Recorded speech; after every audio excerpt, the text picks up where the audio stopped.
Hi, folks. How we doing? Here's we need to do some camera adjustment. Look at that. Hey, I'm sitting up nice and tall, and that's what happens. That's a crazy thing about being live sometimes.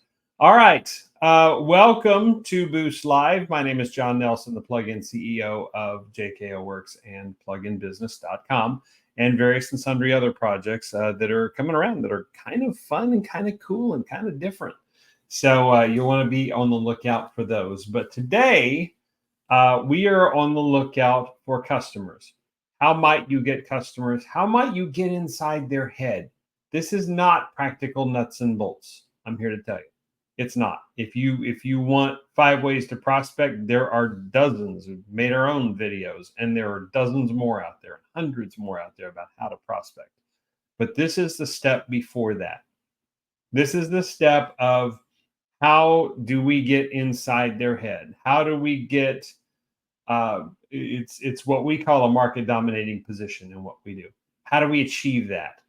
How do we achieve that knowledge that is so spot on with what they're doing that they that they can't help but buy from you because you're pushing all their buttons. It's like you're making in the best way possible. Okay, we've all had those people in our lives who push our buttons, right?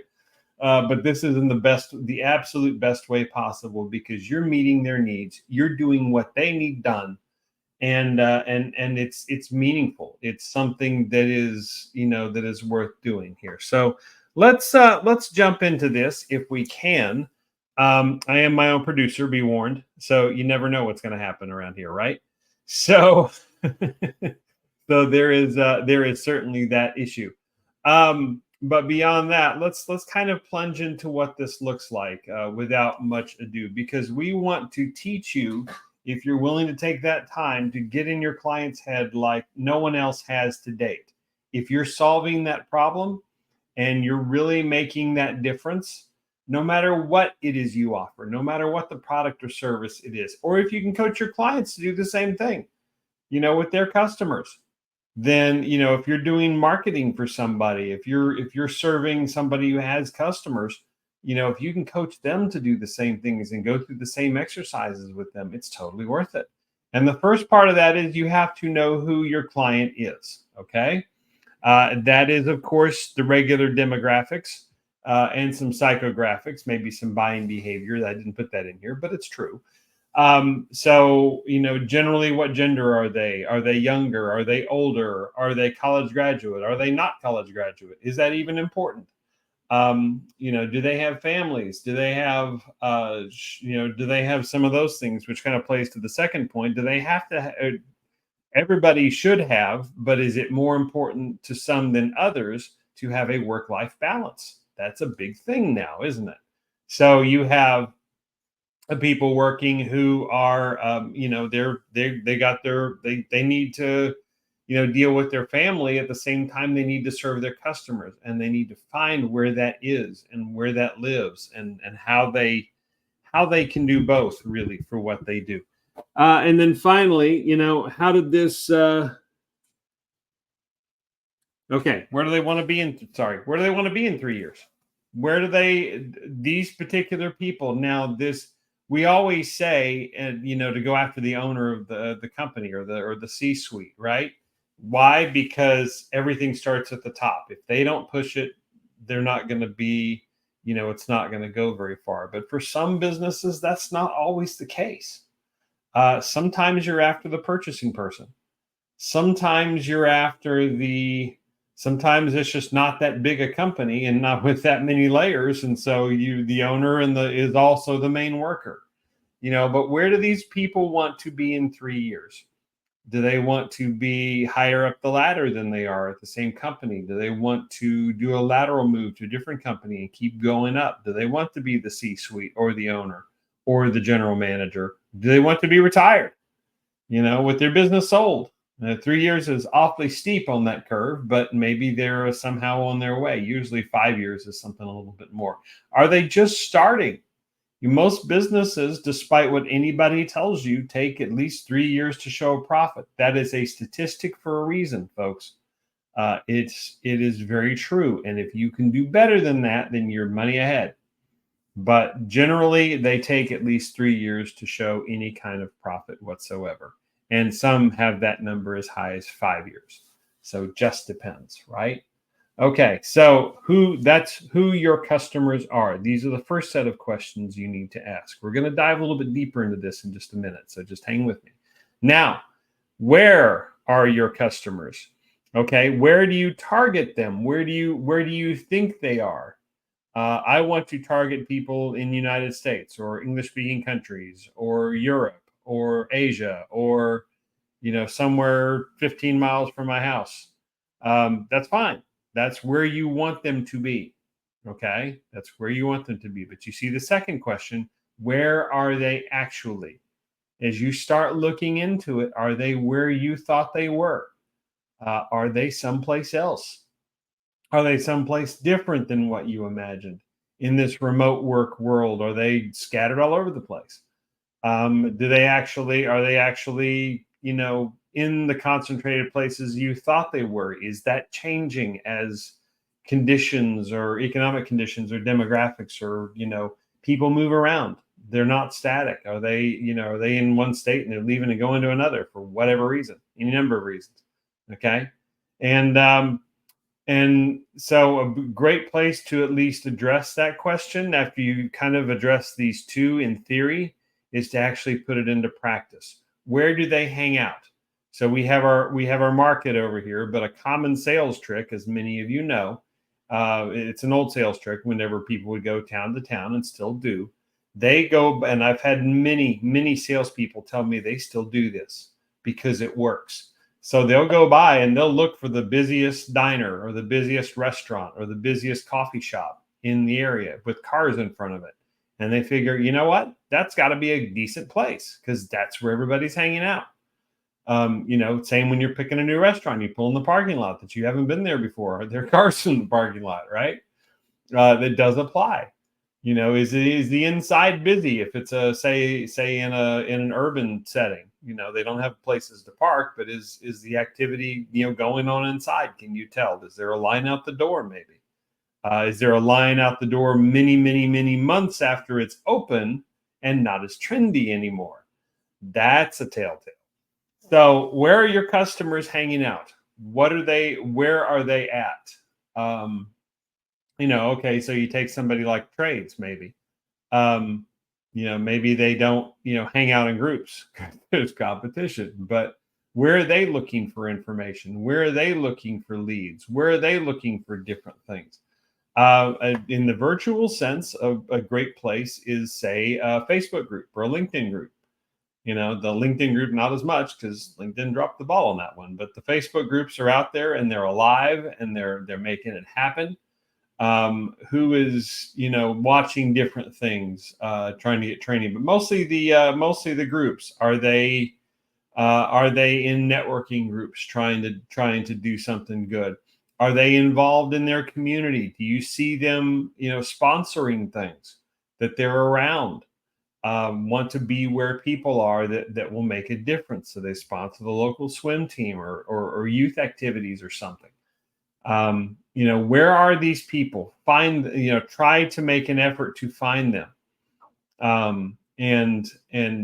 We'll get into some of that at the end, some of the practical version of this, but where they're at plays a difference. It makes a huge difference in not only where you can find them, obviously, but how you relate to them and what their expectations are. So if you're setting that up, if you're really trying to learn why they do what they do, figure out why they go where they go in the virtual world or the real world. Okay. So we got that. Now let's get into the nuts and bolts of it. How do you get inside their heads here? How do you really do this? How does your solution make a difference? Okay. So first question, what is the problem that they have but don't want?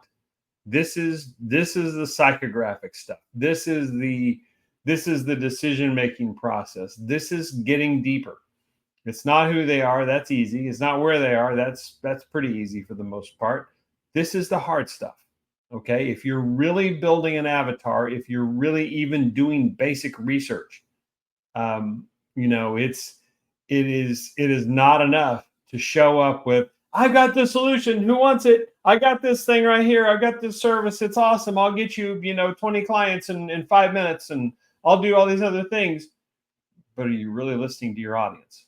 Are you really listening to the solution? I can tell you, a lot of trades have all the business they can stand, marketers. They really do. They don't need us for that. They need us for other things.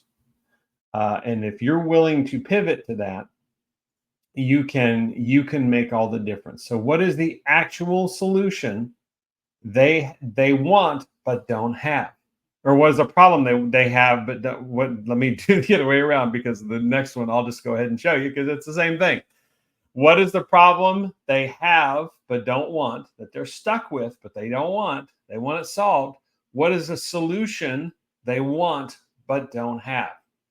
What is the problem they have but don't want? What is the solution they want but don't have?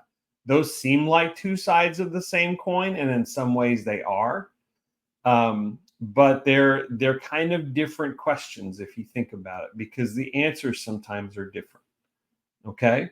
Their problem may not be that they have enough, that they have, they may have all the customers they can stand, but their fear is if they get any bigger, the wheels are going to come off, because they're only one person, or they're only one team, or they're only one, or they're not handling the calls that come in. That's a different problem, you see. So it requires then maybe a slightly different solution. Lead gen is not what's going to help them. That's going to hurt them, because it's going to expose what's already there.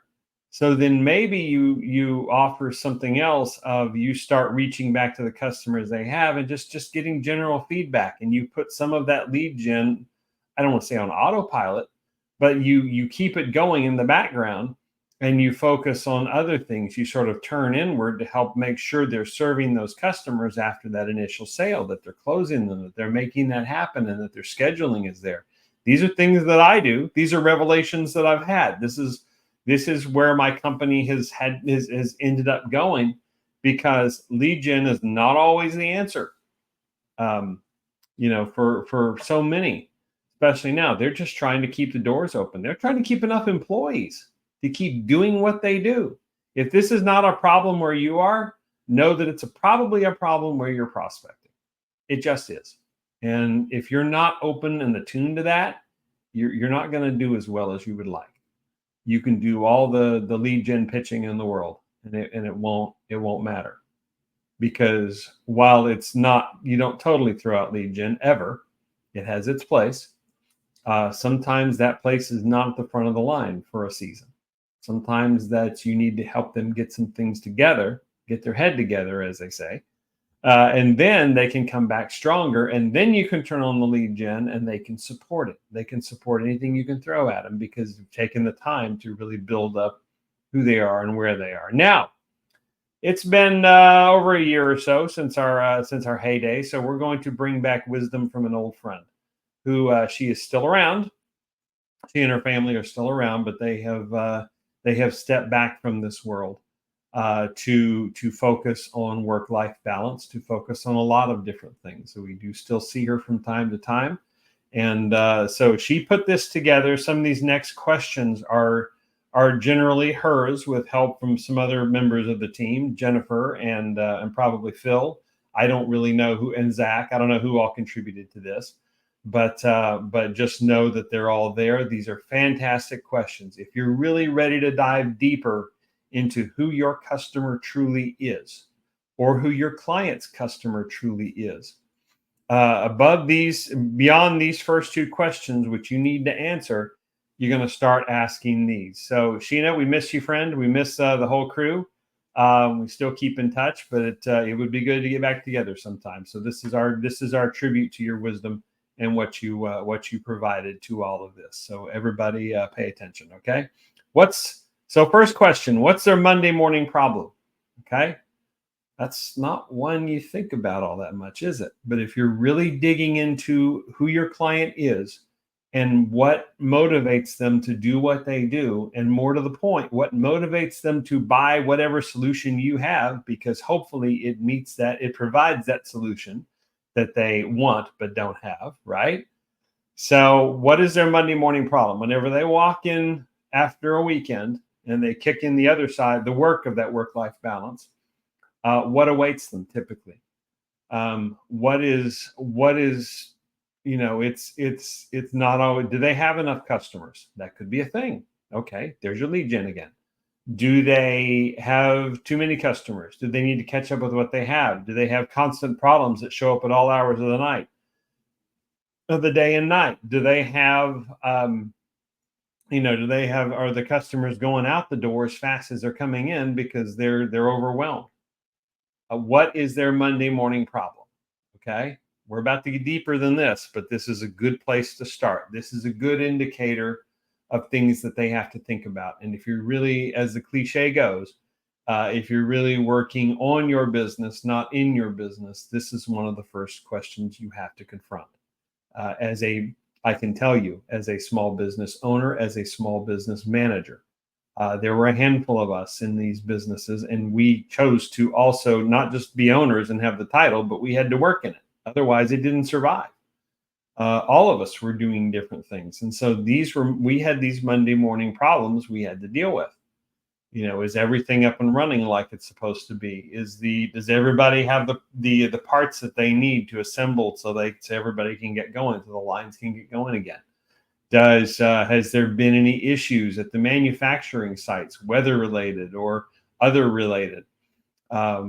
Personnel issues. Do we have people leaving? Do we have people, moving off? We have various problems with that and all sorts of things you can't even imagine.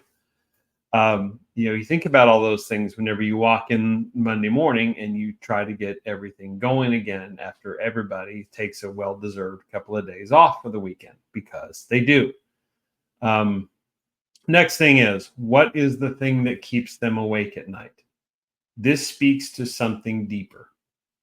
Okay, you can have and solve the Monday morning problems that confront you, and that can be a regular thing. But this speaks to something a little deeper. This is the thing you see coming down the road that you feel like you're powerless to stop, or you don't know what to do, or you're trying to head it off, and you're just not there yet.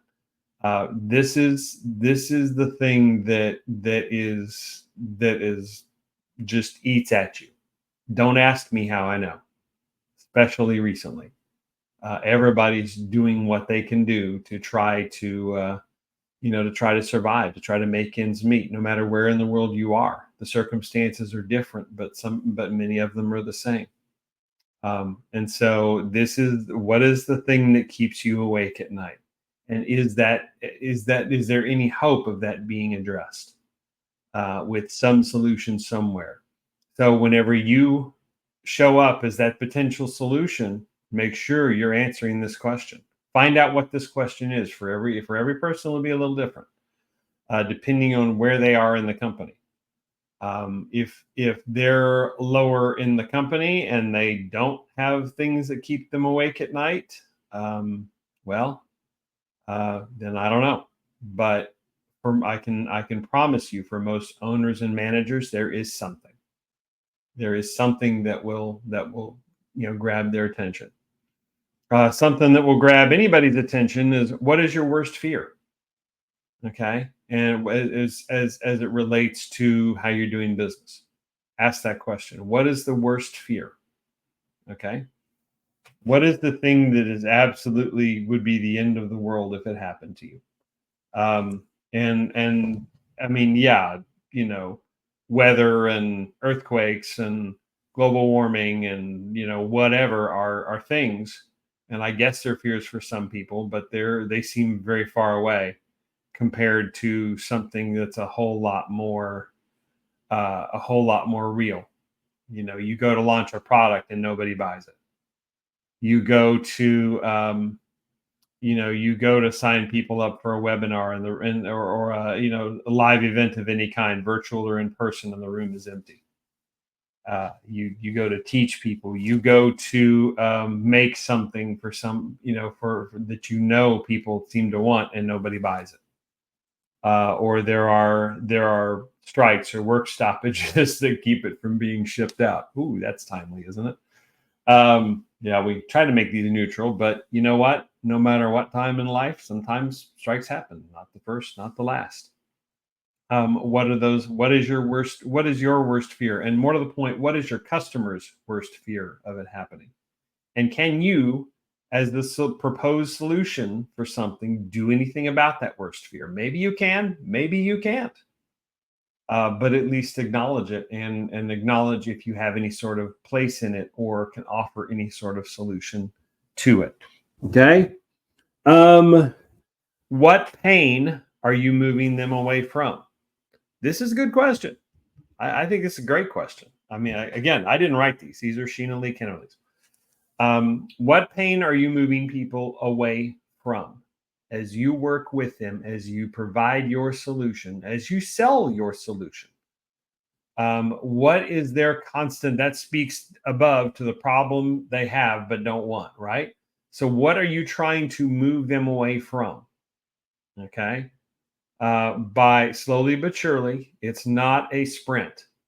It's, I don't care what anybody tells you. If you're promising a sprint, don't. Because most are smarter than that, particularly if they're at owner or manager level. They are smarter than that. Your solution may be a solution, but it's not instantaneous. It will take a little bit to kick in, and then it may very well be the solution they have, and that's fine. But what pain are you moving them away from? Okay. Consequently, what is the dream or desire that you are moving them towards? Where do you want them to go? This is enough with the negative. All this dealt with the negative. Okay. This dealt with the problem they have. Now you start thinking about the solution. Now you start trying to pay attention to, okay, how do we get you out of this place with the solution that I bring, product or service or whatever, or training?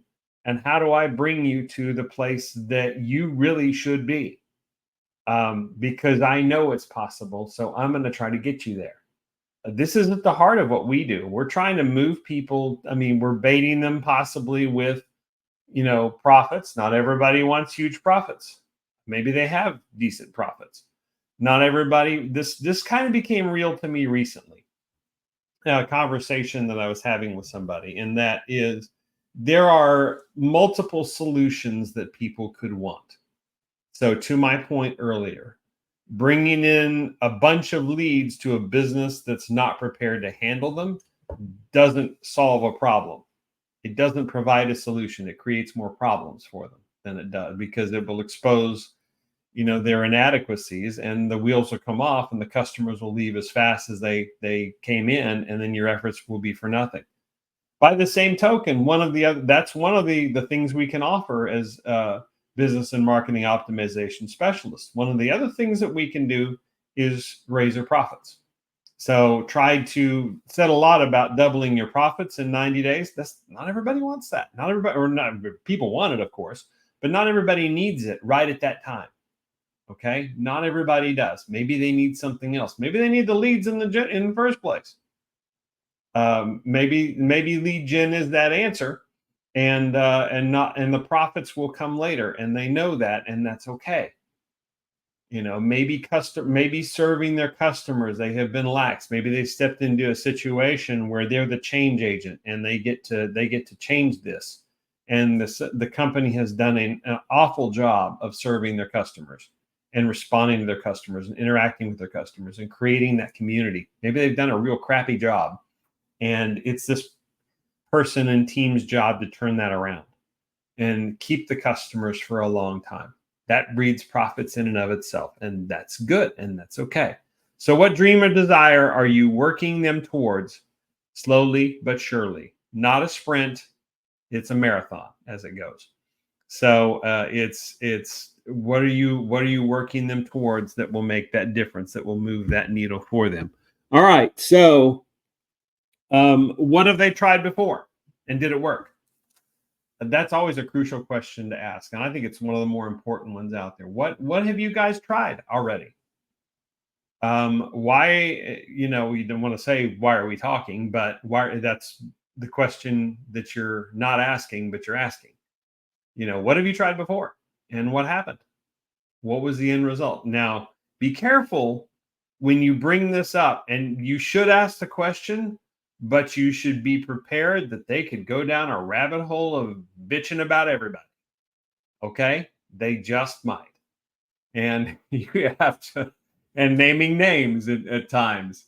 So people who do sales, they know this because they might name the name of the last company that did them wrong. Okay. And while that's good to know, and while that makes a very compelling, you have to be able to be ready to think, okay, that company did wrong. So how can I do differently? How can I change that? One of my first customers that I called on that had the two owners used to work for, I think it was Yext. It's a sort of an address. It's a service that actually Go High Level works with it, and it puts get your name, address, phone number, and all these different social media platforms and different places. I think it was Yext. It was either Yext or Yelp that they used to work for, and then they tried to use to help their company get going. And as a result, they kind of knew the ins and outs, so it was a little easier. But they still had major problems with it, and they saw the inadequacies of whatever platform it was. So here I came along with hopefully the opportunity that was not Yext. If it were yet, it was not where they came from. So, but they were plenty of not good to say about where they came from. So it's, that just be careful not to go down that rabbit hole. Because it's really easy to do, and then it just ends up into a bitch session, and people just want to complain. There's an old Monty Python skit about the guy who wanted to have an argument. Look it up sometime. But you end up in that, and you don't end up solving the problem, and it derails whatever presentation you're trying to make, quite honestly. So keep them as on the high road as you can, but still learn from what it was that they were trying to do.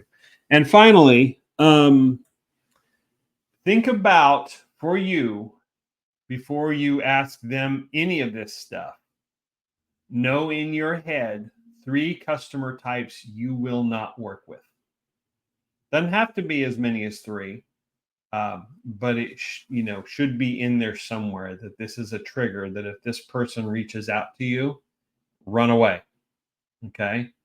For a lot of people, sorry guys, I've been it 6 times, but that's startups. Because they know, in particularly in the in the coaching space and the optimization space, because they know everything, and they don't need your help. Okay, come back in about a year after the real world has set in and the new has worn off, and you realize the problems that you should have addressed a while ago. That's fine. So I am very hesitant unless I'm the one that's involved with the actual startup, which in a couple of projects I am, and that's cool. But it's even then we have to approach it with lessons learned and ensure that the people. Now there are some folks who are wise enough to not only start a business, but seek out the wisdom of who came before them so they don't repeat the same mistakes. Those people are the exception of a startup, me working with a startup. And I'll have those folks all day long, not only because they'll seek the business from me, but they'll seek the business at all. They'll seek that type of counsel and advice and respond to it at all.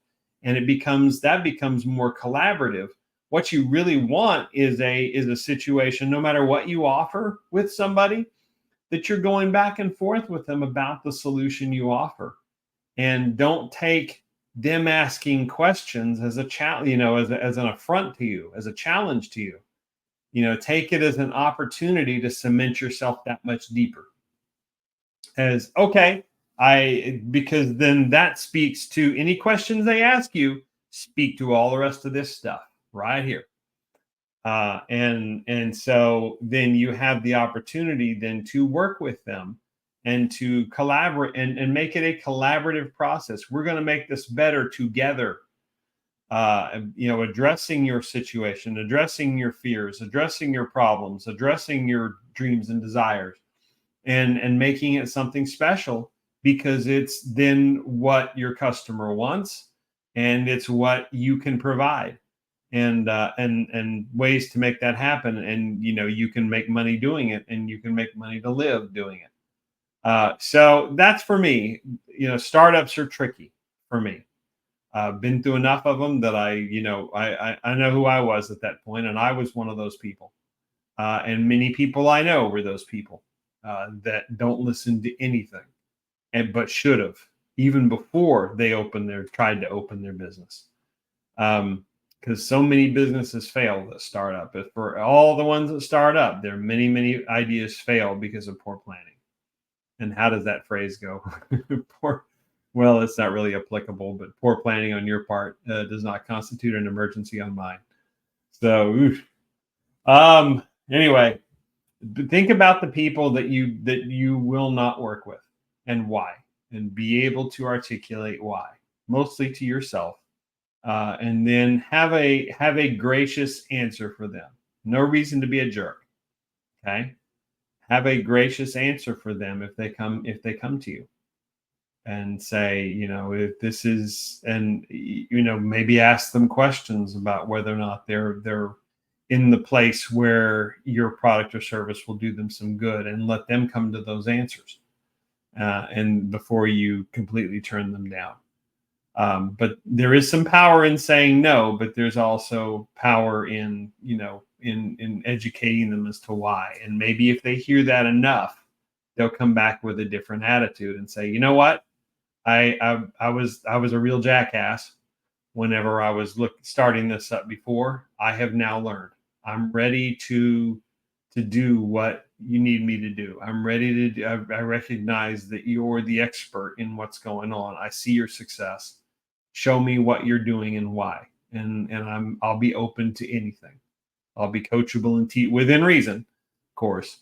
I'll be coachable and teachable to do that. And those are some of the best clients out there, because they have gone and they have learned and they have experienced and they have hit some pretty bad pain points, and they have come through on the other side, and they're now ready for what you have and why.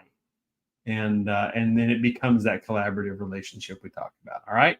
Final thoughts on all this. So I hope this has been a short journey, or shorter, but I hope it's been very, very helpful for you. Now, first one, when you're trying to build your ideal client avatar, that's what these final thoughts kind of center around. When you're trying to build your ideal set of clients, who you really want, not, and of course, by result, who you absolutely will not work with.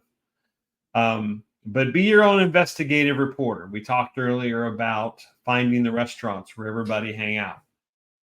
Those are the good places. And if you're going to that end, if you're, really work through, look at Facebook groups, look at where these people hang out. We go back to the where a few minutes ago. Go look at where these people hang out. See how they interact. See the questions they ask. See the answers that come back. See if you can spot something that's missing, if they're not getting the answers that they thought they should, or if they just go someplace and they won't hang around long if they're getting pitched to death. That's why in our Facebook group we have really kept that down to a minimum, guys. Sorry, but it's true, and are very, very selective about some of that we that we involve. But your people just get, and you say, well, how do you break through? Well, find a different way. Do your investigative reporting. Really figure out, there are some, there's a lot of journalism that's just gone to crap. I'm a radio, TV, film graduate, guys, so I'm not throwing stones. That's something that I'm not aware of. And a friend who is in the news, I'm not going to incriminate anybody by saying this, but basically the conversation went like, talking with some, and it wasn't me, this was secondhand information, but the comment was, this person who's saying this worked in the news and said, you know what, they hate us. I don't know why they hate us. This person is young. and just getting started out in that particular situation. You hate because you're not doing your job. So, but there are real investigative reporters. There are real people who seek out the truth and the proper amount of information, and you need to be like them. So as a prospector, as a marketer, as a coach, as a business owner, when you're seeking out about your clients and your customers and who would make the best ones for you, do that. Do your own investigative reporting. Figure out where they hang out, what questions they're asking, um, what the real truth is. Go back to all these questions before, and ask them, and see if it holds up, see if it's valid. There's a great strategy, but if you're going to do it this way, you have to be dedicated to do it this way. Set aside some people that you think could be ideal clients, and don't try to make them clients. Seek them out for information. And if you do that, and if you offer them something in return for their time, be respectful of that. Do not then try to pitch them. Don't do it. If you're saying this is for information only, then that's what it's going to be.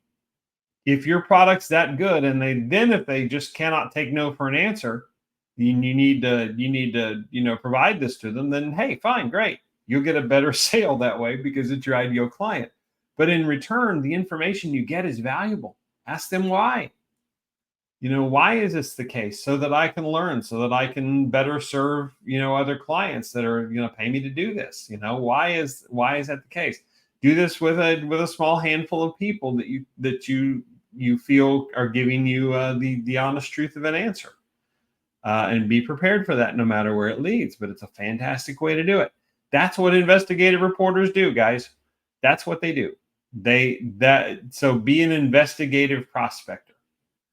Try to learn as much about your clients. This is how you get inside their head. This is how you make that difference for them, and so they keep buying from you then over and over and over again. Is you're a good investigative reporter, right? Okay, second thought. Are you open to change? Ask yourself that question. No matter where the investigation leads, are you open to doing something about it? And to changing? Now, there's such a thing as going the other way, and I'm occasionally more guilty than I like to admit, as are many of us, of going after a shiny object of something that looks new and cool, and maybe I should do that. But you have to, for this to work, you have to be open to change. You have to be open to the results that you find wherever that takes you. Even though it could be devastating. Your product is crap. It's not meeting the needs you thought it was, and you go back talking to yourself and scratching your head and trying to figure out how to go again with what you learned. I mean, that's a very humbling experience sometimes. Trust me, it is. But are you open to then change and doing something about it, and really evolving from this research that you took so long to do? And finally, finally, revise your avatar. So you've built all the time, you've taken the time to really create this, and you're creating a customer or client avatar. This is what you're doing. That's what this whole exercise has been about. That's what this whole training has been about, answering all those questions. You should have at least one. If you want to have two or three, and that's appropriate, then that's cool, no problem. But know a complete profile of who your customer is, who will buy from you, and what problems you are solving that only you can solve, only your company can solve, only your product or service or solution can solve. Once you establish that, then, and for this particular group of people that your avatar represents, just like the movie, that your avatar represents, then this is where the magic happens, because then you keep bringing the solutions, because you have really taken the time to study them, to profile them, as it were, without the creepiness. But this is what we all must do as business owners. whether you're in marketing or not, even if you're a plumber. I mean, it sounds silly, but I mean, you know instinctively who's going to be a good customer and who's not, even in that space. It's the homeowner, it's the one who's willing to explore whatever solution that is. It's not the if they're the if they're renting the property, you somehow find that out, then you start working, or you realize as quickly as you can, say there's a management company involved or there's something else involved, that changes your strategy a little bit because of what you have to do, and who you have to talk to and who you're relating to and what that's going to look like and how you can still work with them and sell them and get business off of them that's meaningful and worthwhile to you. But you need to update this every so often, because these should be, you're not going to go through this once and be done. That's your biggest mistake if that's what you think. You should revisit this every few months. And it may stay the same. It may not. But try to revisit it, as it doesn't have to be every week either. You should always be open to learning and adapting and spotting trends where they are. It's one thing if one or two people have a weird reaction to something or take it in another direction. It's another thing if 10 or 20 customers have the same reaction. That's a trend, and that's what you need to be paying attention to. So add that to your revisiting of your avatars, and getting to know them again about every 6 months or so is plenty. To do that with some notes along the way as to what might have changed or evolved. Is the economy different than it was 6 months ago? Are their priorities different than they were 6 months ago? Is any number of things different than they were 6 months ago? Did a storm come through your town and completely, where your customer is, and completely wipe them out or wipe out the area around them? So they're open and they're okay, but there's, they're having trouble serving who they're serving. Or by the same token, after a recent hurricane here, I know some trade folks that have more business than they can handle. All of a sudden, they weren't doing bad to begin with. Now they're really off the charts. And so did another competitor close in the area, and now those people are looking for a solution. Things change every 6 months. So revisit that every so often, and this will, if you really commit a lot of this to heart and really work on updating it, spend some dedicated time. This is that time working on your business, not in your business. And if you spend your time dedicated to doing this, you'll be amazed at what happens, because then it is to these customers like you're reading their mind, because you're the right solution to come along at the right time, at a reasonable price, and you're going to make that happen, and you just reap the benefits hand over fist. Can't bring them in fast enough. And so just make sure you're prepared for that, because that's another problem. So all that, I hope, is something very helpful. And speaking of doing that, let's do a little relating of the business. I mean, if there's a lot more wisdom like this, there's a lot more wisdom in being a business and marketing optimization specialist. And it really does bring about, this looks cliche, this real business life change, but this is what happens when it works. This is what happens when everything turns out like it's supposed to be. When you've got all these, we don't use all these strategies. We use a lot of them on a given business, but we really try to let this thing in the corner here, the success blueprint, be our guide as to what we do. It's some questions and answers that seem like a pain at the beginning. That's our research. That's our investigative reporting, because it's absolutely unique to every business and it's free to get started. So if that is something that could interest you, and then we set about putting those strategies in place. They're not overnight. They take, we try to aim for maybe one strategy every 3 weeks or so, but to really do it right takes about 6 months, but that's not glamorous. Okay. To really achieve some of the Success Blueprint tool helps us show you visually what can happen if we put these results in place, but it takes a little bit to get them there. But if this is something you could be ready for, every business solution is different. Every organizational solution. Yeah, we work with nonprofits, but they're different too. Their priorities are different. but everyone is unique, and that's okay. And so we work through some of the stuff we know will make a difference.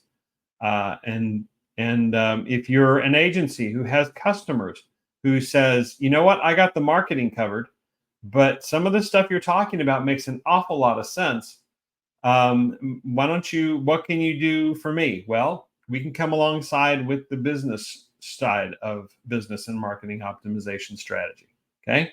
Big words, but we can come alongside with the business side. You work on the marketing side. We work together, and your clients reap the benefits. And to show you this works, give us your 10 worst performing ones, and let us turn them around by applying some of these things. We're applying right now one of the strategies. It's over here called the market dominating position. That's what this whole section has been basically all about. This is how you achieve it, and it filters into other strategies too. But this is how you start to achieve that. So if you're any business of any type, this is the regular journey is for you. If you're if you're an agency that has businesses that have their own clients, this version is for you. Here's the process that we go through that I talked about. We start with a business breakthrough strategy session, or that's free. And about 22 minutes of your time, we just get to know each other and see if there's even a fit, and see if we ask you some of these questions and see kind of where you're at and try to establish that time. And then we can start directly on either a success blueprint or digital success blueprint. And the difference is digital success blueprint is for an online business only. That's all they do. A success blueprints for everybody else, especially if you're a local, because the strategies and the questions are a little different. But we ask questions, we get answers. We give you this is all free up to this point. This is all free. We give you a report that is yours to keep. We're not going to hold it hostage. We're going to hand it to you and say, here's what you got to do to realize profits, to serve your customers better, and to just have a overall stability in your business that you may not have known in some time. This is what you got to do.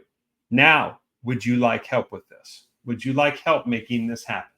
And that's where what we do comes around. And we call it ProfitWorks. Okay. So this could take different forms. It could take be the regular ProfitWorks, which is a one-on-one coaching. We work with you for an hour a week, and for set amount of time a week, and we're working on that business.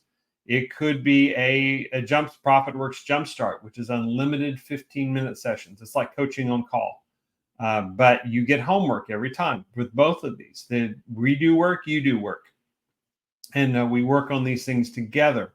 Us doing it for you doesn't work, because we get into that gets into the financials of your business where you may not want us, and you doing it on your own. You've probably tried already, and that hasn't worked either.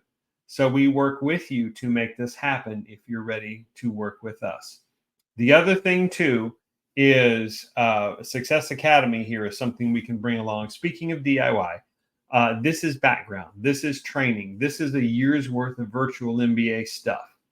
And it is intended as, something that is meant to be background. So you don't feel silly when we start talking about concepts. You can go research them yourself, and it will give you more training and more information in one sitting than you can possibly imagine. So be prepared to take some serious notes and then come back, and you'll be better prepared and better informed as to why we do what we do, and helps. It's especially great with the Jumpstart. We're working on a group coaching option as well. For that experience, you get the wisdom of the entire group, in addition to, say, the unlimited 15-minute sessions. And then we also are working on a completely done for you solution, which gives you a lot of things to say yes and no to, and pays and covers everything except ads. So that's the thing. That's what we do. This is how we do it. And if any of this sounds at all intriguing to you, you get a whole lot for free from us to start that journey. It may or may not be what you have in mind. I have done success blueprints on companies that didn't need any help from me. So I offered it, but I knew full well, and I said at the time, you don't need this. You're doing everything correctly. Keep doing it. Keep doing what you're doing. If you need help with specific points, then let's talk about that. But otherwise, you're good to go. I mean, I in some ways really enjoy that because it just makes life, it makes life a little easier for all of that. So I do enjoy those things, and then but it's sometimes people need it, sometimes people don't need it, and that's just the way that works. So I hope this has been a good journey for you. I hope you maybe have a little better insight. It's good to bring up some and revisit some training from the past because it's good, and it works, and it's the way things ought to go. So if you have any questions, comment where it is that you're watching this. And otherwise, we hope to talk to you sometime very, very soon. Now, I confess, StreamYard has some new features here, so we're going to see how this goes. But thanks so much for watching. And if you'd like to do any of this, strategy.jkoworks.com is what begins that journey. If you want to go right to a blueprint, go to blueprint.jkoworks.com and start that journey directly there. You don't even have to have the meeting. We'll kick it off and we'll go from there. And then you'll get that opportunity. If you need the help, great. If you don't, that's okay. We'll call it good, but at least you will understand what we do and how we do it. So thanks so much for watching. We will talk to you very, very soon.